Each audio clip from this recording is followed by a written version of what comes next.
Can murder ever really be funny? Believe it or not, on Broadway, sure. In fact, it can even be set to music.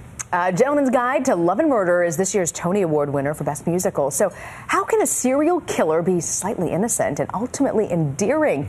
Here's ABC's lifestyle editor, Genevieve Shaw-Brown.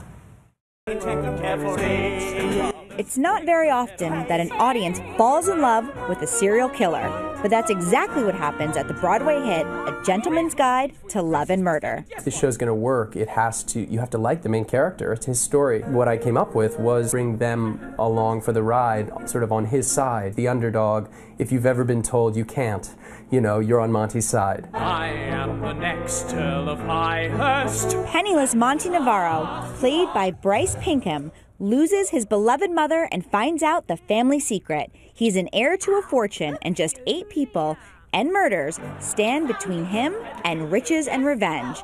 The Tony Award winner for Best Musical's murderous plot is filled with not horror, but laughter. And much of that laughter comes from the show's other star. Oh, I don't understand the poor. I don't know, I'm kind of playing every role that I've ever wanted to play in my life in this one play. Playing every member of the family that needs to be eliminated for Monty to realize his dreams, from an elderly reverend who falls to his death to a middle-aged philanthropist who survives a tribe of cannibals, but not Monty.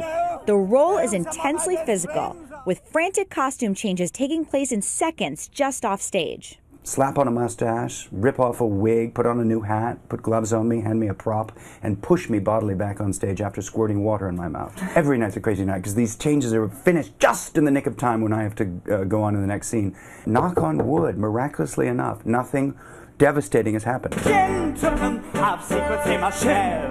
The scenes that I look forward to with Bryce are the quiet scenes, and he's sort of a humane, almost a fatherly figure. It's just nice to sit and talk to Bryce and not have to sing and dance, just for a few seconds. But is Monty a loyal son revenging his mother's death, or a shameless social climber?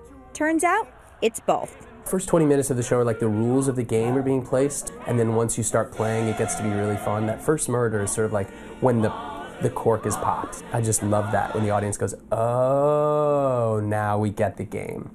Genevieve Shaw-Brown, ABC News, New York.